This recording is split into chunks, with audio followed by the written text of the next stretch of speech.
안녕하세요. 하브루타맘 김희정입니다. 지난 시간에 아인슈타인의 질문으로도 불리는 숲속의 나무 이야기를 한번 나눠봤었는데요. 가족들과 또는 친구들과 함께 이야기 나눠보시고 아래 댓글에 좀 남겨달라고 말씀드렸었는데요. 여러분들께서 남겨주셨습니다. 오늘은 그 이야기들을 한번 같이 읽으면서 함께 나눠보도록 할게요. 6살 딸아이가 하는 말이에요. 쿵 소리가 났다면 나무가 쓰러졌다며. 그럼 소리가 난 거지. 저의 대답은 그래였습니다. 답변을 어떻게 이어가야 할지 모르겠어요. 크크라고 얘기해 주셨어요. 우리 6살짜리 꼬마 아가씨 정말 잘 이야기해 줬는데요. 순수하기 때문에 더 잘 잡아낼 수 있었던 것 같습니다. 텍스트에 분명히 소리가 났다라고 이야기가 나와 있죠. 그런데 소리의 정의에 대해서 이야기를 하면서 조금 관점을 다른 쪽으로 유도를 했어요. 그런데 우리 6살 친구는 그 유도 신문에 넘어가지 않았습니다. 바로 감으로 느꼈다라는 거죠. 이 이야기를 어떻게 이어나갈지는 좀 이따 다시 한번 이야기 나눠보도록 하겠습니다. 다른 분의 이야기는 소리가 난 것은 사실이지만 소리라는 정의에는 부합하지 못하네요. 하지만 소리가 났다라는 사실 자체에 거짓이 없다면 소리가 났다가 제 생각. 범죄가 일어난 현장에 목격자가 없어도 범죄는 일어났다가 아닐까요? 라고 했어요. 범죄의 정의에 목격자가 있어야지만 범죄라는 정의가 성립하는 것은 아니기 때문에 소리의 정의와 비교하는 것은 조금 논란의 여지가 있을 것 같아요. 그렇지만 이렇게 근거를 들어서 이야기를 해주신 부분에서는 충분히 하브루타를 잘하실 그런 소질이 있어 보이십니다. 사실 이 텍스트 안에는 여러 가지 오류들이 있습니다. 분명히 쿵 소리가 났다라고 얘기를 했는데 이게 소리가 난 것일까 안 난 것일까 라는 질문 자체도 조금 오류가 있다고 볼 수 있을 거고요. 아무도라는 이 이야기도 사실은 아무도라는 그 뜻 안에는 사람도 포함될 수 있지만 자연이나 동물이나 신도 여기에 포함되어질 수 있겠죠. 자, 다른 분의 이야기도 한번 들어볼까요? 단어의 정의는 사람의 입장에서 설정한 기준이니 사람이 못 들었다면 기준에 불부합해서 소리가 나지 않으며 존재하지 않습니다. 하지만 인간의 기준에 제한받지 않는 신의 입장에서는 소리가 존재한다고 볼 수 있습니다.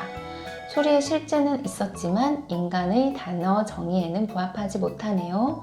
입장과 기준의 설정에 따라 소리는 존재하지 않았지만 존재했습니다. 뭔가 되게 철학적인 느낌인데요. 인간의 입장에서 소리는 존재하지 않았지만 실제는 존재했다. 네, 사실 우리가 살아가다 보면 이런 경우를 상당히 많이 만나게 되죠.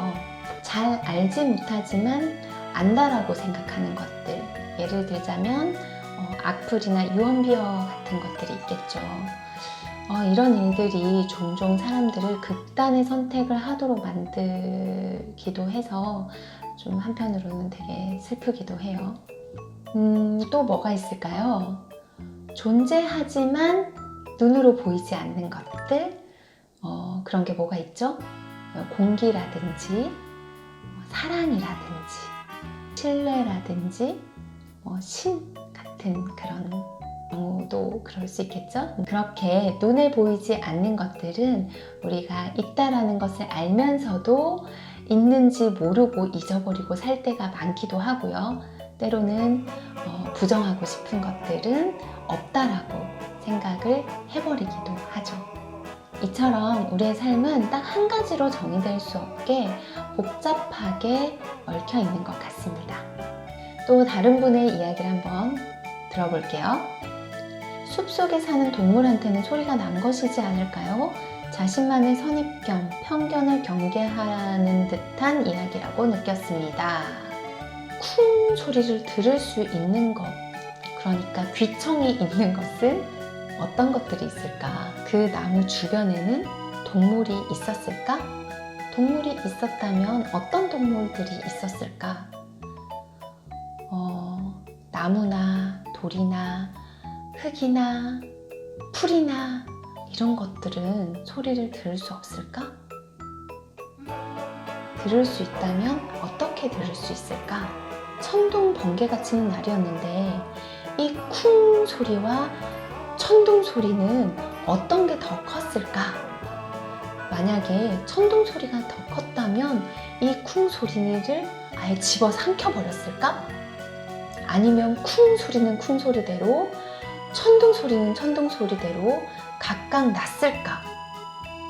그리고 그 천둥 소리와 쿵 소리는 서로에게 어떤 영향을 줬을까?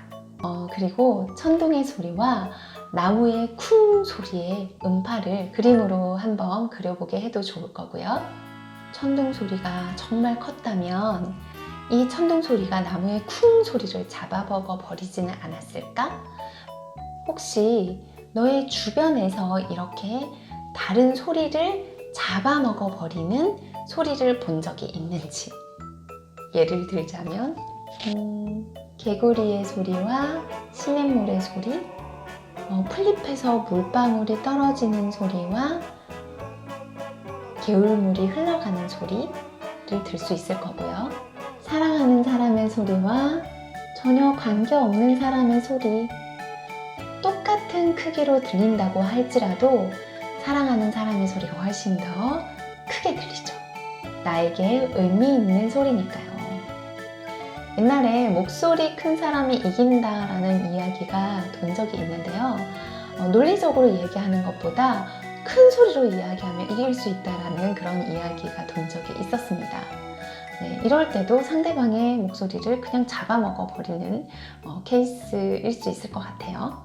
이렇게 이야기들을 쭉 이어가다가 그 사이에 중요하다고 생각되는 부분이 있다면 거기에서 꼬리에 꼬리를 무는 질문으로 또 이어가셔도 될 겁니다. 사실 이 아인슈타인의 질문은 신을 부정하는 사람들에게 던진 질문으로 유명하기는 해요. 하지만 그 주제뿐만이 아니라 다양하게 이야기를 이어가 볼 수 있을 텐데요.